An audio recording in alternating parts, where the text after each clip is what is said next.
As many of you know, that the past couple of months, September and October, have been dedicated to solely Stephen King reading months.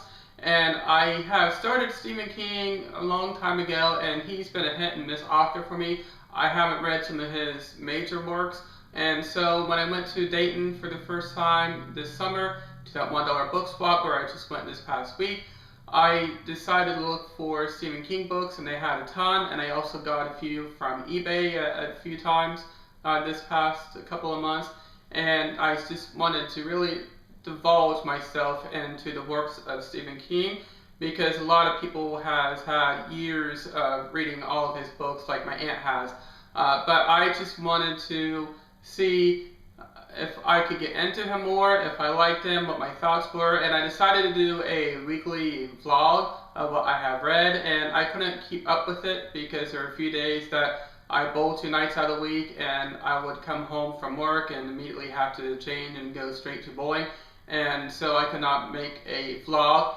and so I didn't want to have a weekly vlog when I only had 3 or 4 vlogs and not the whole week. And so I decided that after the first month of doing that, that the second month I would not do anything as far as the Stephen King recap, and eventually when the second month ended, which it has, to do a recap of the whole month and show you what I've read and maybe talk a little bit about all the books. I'm not going to go into depth of all the books I did read, but I will show you those, and I will do those now.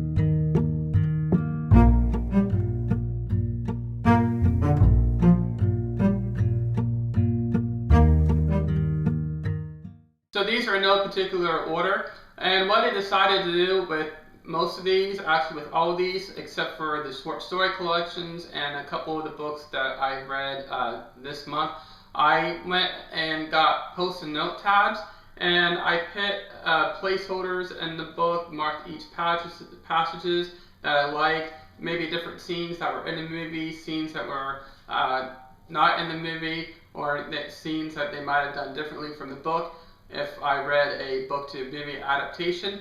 And this one is a book club edition of Stephen King's Pet Sematary. I remember watching the movie as a child in the 90s, and I really got scared from it. Now, really nothing scares me that much. That's why I like Halloween. I like watching little horror films, and I go to haunted houses. But as you can see, there are a lot of post-it tabs in this. This is just a wonderful book. This wasn't the first book I read when I started my Stephen King 2-month reading marathon, but I definitely did want to read this book, and I got this actually on eBay right in the nick of time so I can actually read it before the 2 months was up, and I am so glad that I did. This is an earlier work, of course, and I just think that a lot of his earlier works I rather enjoy compared to some of the recent novels. But number 1 is Pet Sematary. So the first book that I read has really great ties with me. I have seen the movie a lot with James Caan and Kathy Bates. I really like those two as actors. And I actually had the opportunity last year to go with a friend of mine to New York City and see Bruce Willis and Laurie Metcalf in the title roles in the Broadway play Misery, which is based off of the movie compared to based off of the actual book that Stephen King has written. But it was good nonetheless. And this was the first book where I actually took the post-it note tabs and did different passages. And this book, for those that have read it, Annie Wilkes is a lot meaner, probably about 10 and 20 times meaner in the book than the actual film version. And so I am glad I was able to compare and contrast. I know I did it backwards where I watched the movie before I read the book, but I just really overall enjoyed this book. The next one is a beast. This is the book club edition of Stephen King's The Stand. And 800 pages. There is a lot of post-it note tabs in this, as you can imagine. And this is his first take on a post-apocalyptic book. I don't know, people,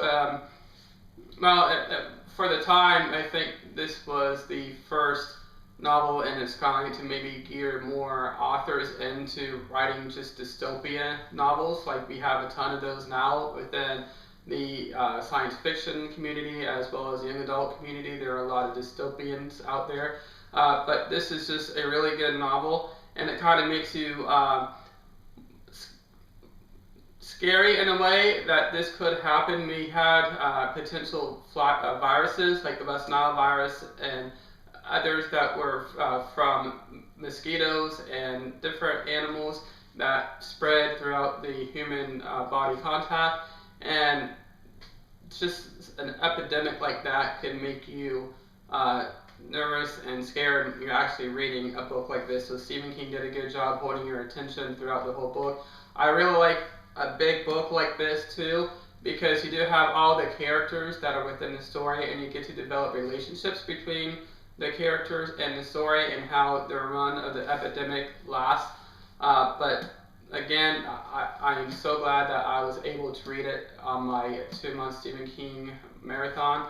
And if you have not read this book and you're looking for a Stephen King book to read, I would highly recommend The Stand by Stephen King. I know that later on they came out with the 20th anniversary edition, and it has the original unedited version. When he first published this book, this was a lot thicker, and the publishers told him that at the time that was risky having a book that big, especially early on in his career. And so he had to cut some things in the book. So I eventually want to get that edition and read the extra 200-some pages that's in the book to see how what else is in the book and how it differs with everything from the original. But again, I highly recommend The Stand by Stephen King. By the way, the past few books that I have showed you, and this one I have rated a 5 out of 5 on Goodreads. This next book was one of those books I got last year through VJ Books, or the year before, whenever it first came out. VJ Books is a website where you can get first editions, either first edition signs or Stephen King's first edition of his books whenever they come out for sale. And this was the case. I was on the list, and there was Bizarre A Bad Dreams, the short story collection. And so because of it being a short story collection, I did not put post-it note tabs in there because, of course, it's not a story and you really can't go back to look at different passages. Sure, I can probably mark some of my favorite short stories in this collection, but I decided not to do anything with post-it notes. But as a short story collection, I have read Full Dark, No Stars, and I did not care for that as a short story collection of his. I just didn't care for any of the stories. But this one, I liked 90% of the short stories. There's just maybe 2 or 3 that were ones I didn't care for, and that's actually pretty good in a short story book, because sometimes you get a few that you like, or maybe about half. But for me, I like 90% of them. And I know some of these have already been published, but according to him, they are still a work in progress, and that's why he put some of these in here. But again, I gave this either a 4 or 5-star rating on Goodreads. The next one is one of my favorites as well that I was so glad I got to read, and this was in a eBay win that I got, and this is The Dead Zone by Stephen King. I really like the imaginative storyline about a teacher who got in a car accident, and he was in a coma for so long that he finally came out of it, but then he started developing some psychic abilities, and just how he played with that idea is just wonderful. And I gave this a 5 out of 5 on Goodreads. The next one, I do not know why I did not have any post-it note tabs in here. And I think when I first was reading it, nothing drew out at me as I would need post-it note tabs, even though it is a film, and this is the Tommyknockers. But I do believe I rated it a 4 or a 5 out of 5 on Goodreads because I do rather enjoy this one. And I do like the whole science fiction alien type theme to it. And I know Stephen King has been doing a lot of murder drama fiction, and I'm hoping that he goes back and do some science fiction books as well. But this one was another one that I thoroughly enjoyed.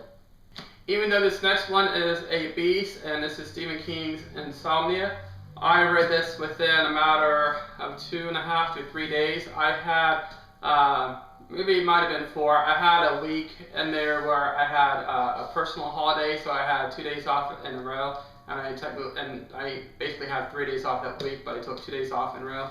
But I really enjoyed this book again, and it was just a fast-paced read, and I like that. You wouldn't think this thick book would take, as short as it did to read, but I got this done quicker than The Stand. And no, I did not get insomnia or suffer insomnia from reading this, as the title suggests, but it's just a wonderful written book and a well thought out idea. So now we're going on to some of the books that I read in the second month, and this one is one I didn't know for sure if I liked because I've heard mixed feelings about it, but it's a really interesting book, to say the least. Most of you know what Gerald's Game is about, for those that have read Stephen King, and let's just say it's a little bit risque. Well, not a little bit, but a lot risque. And so there's really not much as far as post-it note tabs go in this book, but I really liked how he played with that person's mindset throughout this whole book. I'm not going to really spoil it for you, but when you're stuck in a situation that she's stuck in, your mind will start going through a lot of things like this woman's mind was in. But it was just a really fast and fun read for me, actually. And another one that don't have really any post-it note tabs, because this is quite an unusual book, and the reason it doesn't have any post-it note tabs is there are no chapter breaks. This is just one big whole chunk of continuously reading, and it was just a fast read. It's Dolores Claiborne, about a woman who murdered her husband based on some extenuating circumstances that happened with one of the siblings in the family.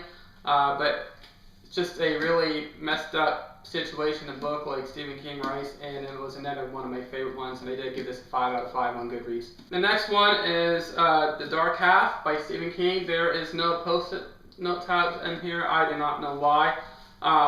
This did, for some strange reason, took me about a week to read. I have no idea. I think a lot of it's because I didn't take it with me to places when I went to different places and had some downtime to read. But I did like the book.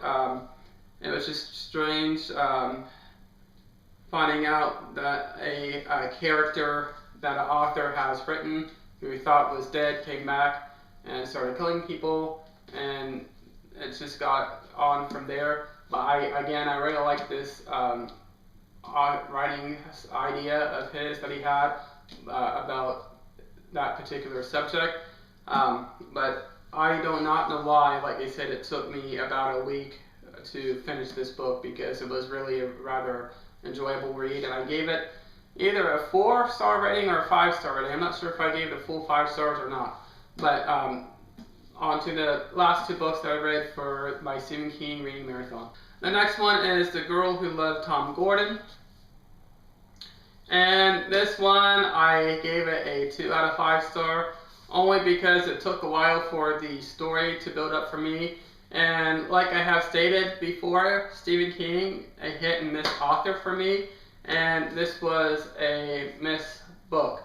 I am glad that when I read the books previously to this, that I enjoyed them, and I know you're going to find a couple of duds from an author's collection that you do not particularly like, and this was one of them, and that again is The Girl Who Loved Tom Gordon. And finally, the book that was the biggest disappointment, and I gave it a 2 out of 5 as well. This one, if it tells you anything, I did not want to finish it. I hate when I start books and I about halfway through it and it just keeps going on and on and on to me, and just kind of, to me, gets dull and boring, and the storyline falls flat. I know I got ridiculed by one person on Goodreads for my review about this, and somebody just asked me why I gave it a 2 out of 5-star rating, and I explained why I did it, and he said he felt the same way.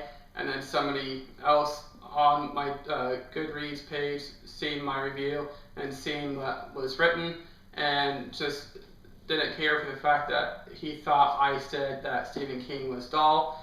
And so I replied back, I said I did not say Stephen King was dull, but the fact that this book, the writing style, was dull at points, and why I did not care for the book. And I said I don't say that Stephen King's a bad author. In fact, I have liked many of his books. It's just he is a hit and miss author for me, and this one was another miss for me, and that is, again, Cell by Stephen King. So hopefully everybody has maybe read all of these, or might not have read some of these and want to read some of these after I have shown you a little bit about my Stephen King reading marathon. And I think the next marathon that I am going to do, I'm currently in a little bit of a Goosebumps marathon from getting some more Goosebumps books over at the $1 book swap. But I think maybe the first of the year I might do some more Dean Koontz marathoning. So talk to everybody later, and hope everybody has a great rest of the week.